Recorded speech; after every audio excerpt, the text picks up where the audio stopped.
नमस्कार दोस्तों, मैं अंकुर उपाध्याय स्वागत करता हूं आप सभी का आपके अपने YouTube channel share market analysis में। यहाँ पे आप सभी के साथ मैं कुछ ऐसे स्टॉक्स के बारे में बात करने वाला हूँ जिनमें आज बड़ी गिरावट हो रही है, लेकिन ये क्वालिटी है। मेरे को लगता है कि बाय ऑन डिप्स करना चाहिए, बट ऐसा नहीं होता। बाय ऑन डिप्स का मतलब भी समझना चाहिए। बाय ऑन डिप्स ये नहीं है कि स्टॉक गिरानी हमने खरीद लिया फिर तो बेकार है। फिर क्या मतलब हुआ? आज कोई शेयर 100 रुपए पे है, कल 110 हुआ, परसों 105 हुआ, हमने ले लिया नहीं।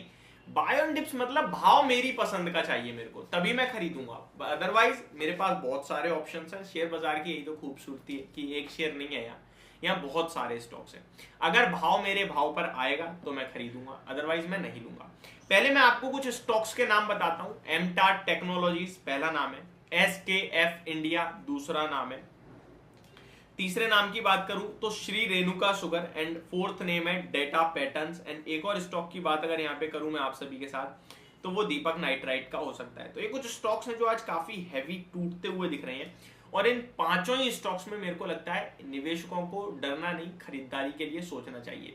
बट आपको खरीदने से पहले दो तीन चीजें क्लियर करनी चाहिए। पहली ये कि ये कोई short term trading positional idea नहीं है, ये एक इन्वेस्टमेंट पर्पज से है। जब हम इन्वेस्ट करते हैं तो हम क्या क्या चीजें देखते हैं, ये सवाल होना चाहिए। जब हम इन्वेस्ट करते हैं तो पर्सनली मैं जो देखता हूँ वो मैं आपको बताता हूँ। ये कोई ऐसा तो नहीं कहीं रिटर्न है कि भैया इस क्वेश्चन का ये आंसर है तो सबको वही फॉलो करना है, नहीं। पर्सनली मैं जो चीजें देखता हूँ वो मैं अपने आपके साथ शेयर करता हूँ। मैं कंपनी की बुक वैल्यू चेक करता हूँ, मैं कंपनी के पी रेशो चेक करता हूँ, फिर उसी के पी रेशो को उसी स्टॉक के 5 साल के कंपैरिजन में देखता हूँ कि अभी कहाँ प्लेस्ड है ये कंपनी। फिर कंपनी की ग्रोथ अर्निंग पर शेयर के हिसाब से देखता हूँ कि कंपनी का प्रॉफिट किस हिसाब से बढ़ रहा है। एंड उसके बाद जो सेक्टर से, जिस सेक्टर में वो शेयर है उस सेक्टर में उस कंपनी की क्या पोजीशन है, ये कुछ चीजें जो मैं चेक करता हूँ पर्सनली। हो सकता है आप कुछ और चेक करते हो, तो आप जो चेक करते हो वो भी जरूर चेक कर लेना। बट मैं जो चीजें चेक करता हूँ वो मैंने आपको बताया। अब हम शुरू करते हैं एक एक करके इन सारे ही चीजों को इन स्टॉक्स में अप्लाई करना। तो पहला है एमटार टेक। इसके बारे में वैसे मैंने आज मॉर्निंग में ही पहले एक डिटेल वीडियो बनाई। अभी 11% टूट गया है, 2267 रुपए पे है, तो 2267 पे है। तो पहले मैं बुक वैल्यू चेक करता हूँ जिस हिसाब से, तो यार ये बहुत महंगा है। तो 215 रुपए की बुक वैल्यू है, जिसके सामने 2260-70 पे ट्रेड कर रहा है, लगभग 11 टाइम्स की बुक वैल्यू पे, तो बहुत महंगा है। तो उसके लिए तो मेरे को क्या चाहिए, मेरे को और करेक्शन चाहिए।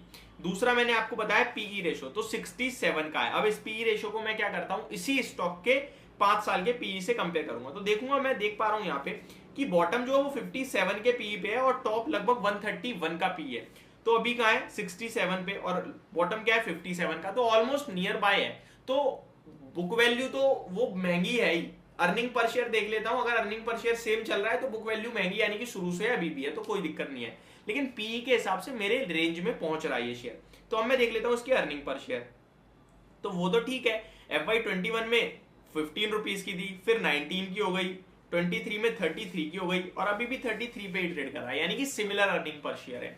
कोई ग्रोथ नहीं आई है बीते एक साल में, बट मेरे को यहाँ पे ठीक लगता है। अब कौन सा भाव निकल के आ रहा है मेरा टेक्निकल सपोर्ट आ रहा है यहाँ पे 2100 रुपए के करीब, और 2100 रुपए के करीब ये स्टॉक 10% के 10 तो नहीं बट 5% के करीब और टूट जाएगा, जिस हिसाब से इसका पीई जो अभी 67 पे वो करंट और ऑलमोस्ट अराउंड 60 रुपए के करीब हो जाएगा। तो 60 रुपए पे मैं पहला इंस्टॉलमेंट डाल सकता हूं, यानी कि 60 के पीई पे 2100 रुपए के भाव पे।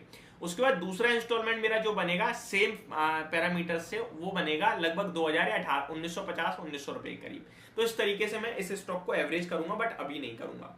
दूसरे स्टॉक के बारे में आप सभी के साथ बात करता हूं, एसकेएफ इंडिया। ये बहुत महंगा स्टॉक है और इसमें कल नंबर्स आए हैं, बहुत खराब आए हैं। अभी 4700 पे है। स्टॉक की बुक वैल्यू है 483 रुपीज की, जिसके सामने ये स्टॉक ऑलमोस्ट 9 टाइम्स पे ट्रेड कर रहा है। पीई रेशो देखेंगे तो 48 का है, 5 साल का पीई देखेंगे तो ऑलमोस्ट बॉटम इसका 41 का है, टॉप इसका 60 के करीब का है, 55-60 का, तो ऑलमोस्ट सिमिलर ही मिल रहा है। तो थोड़ा और नीचे आ जाएगा तो वो बराबर ये पीई रेशो यहाँ भी ठीक है। ग्रोथ मोमेंटम चेक करने के लिए मैं क्या देखता हूँ, अर्निंग पर शेयर। तो वो अगर मैं देख पाऊँ FY21 में 60 का अर्निंग पर शेयर था, 22 में 80 का हो गया, 23 में 106 का हो गया, और अभी तो कम हो गया है 97 का। तो मेरे को सस्ता चाहिए।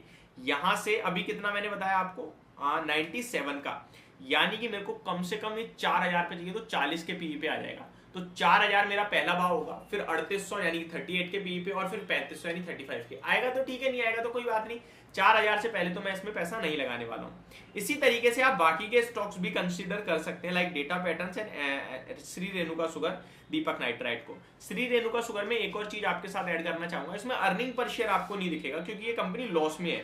तो इसमें आपको क्या करना है, इसमें मैंने आपके साथ कुछ फंडामेंटल शेयर कर देता हूं जो आपके काम आएंगे। एक सबसे पहली बात कि कंपनी एथेनॉल के मामले में हाईएस्ट प्रोड्यूसर है, जो कैपेसिटी जो है वो हाईएस्ट लेवल पे। अभी अर्निंग पर शेयर माइनस में दिख रहा है आपको क्योंकि चल रहा है, इनमें प्रॉब्लम है, बट ये जल्दी आपके लिए प्रॉफिट में आएगी कंपनी। तो इसके फंडामेंटल्स में आप ये देखोगे, एथेनॉल में सबसे बड़ी कंपनी है, प्रोडक्शन के मामले में शुगर इंडस्ट्री में सबसे बड़ा मार्केट कैप है कंपनी का, और सरकार का जिस हिसाब से एथेनॉल पे फोकस है, तो ये स्टॉक डेफिनेटली अच्छा करना चाहिए आने वाले समय में। दीपक नाइट्राइट की ऐसा है कि भैया पूरे केमिकल क्षेत्र में ऑलरेडी बहुत पिटाई पड़ गई है, तो अब धीरे धीरे उछाल आएगा, तो फिर ये स्टॉक भी आपको पैसा बना के दे सकता है। सेम डेटा पैटर्न्स काफी अच्छा स्टॉक है, क्वालिटी शेयर है, 90 समय में इसको पैसा भी बनाया है इस स्टॉक ने, बट अभी स्टॉक काफी ज्यादा ऊपर आ गया, तो करेक्शन हो रही है, होने दीजिए, जब गिर जाएगा अच्छा तो फिर ले लेंगे। टेक्निकल हिसाब से मैं आपके साथ बात कर लेता हूँ, फंडामेंटल्स मैंने बता दी कैसे चेक करना है, तो अभी टूटने दो, थोड़ी ज्यादा गिरावट आएगी तब देखेंगे। होप आपको ये सारी चीजें समझ में आ गई होंगी। एंड वन मोर थिंग, आप कोई और स्टॉक भी इन सारे पैरामीटर्स पे चेक करके खरीदारी या बिकवाली जो भी आप कर सकते हैं। Thank you so much for watching this video, have a great day guys.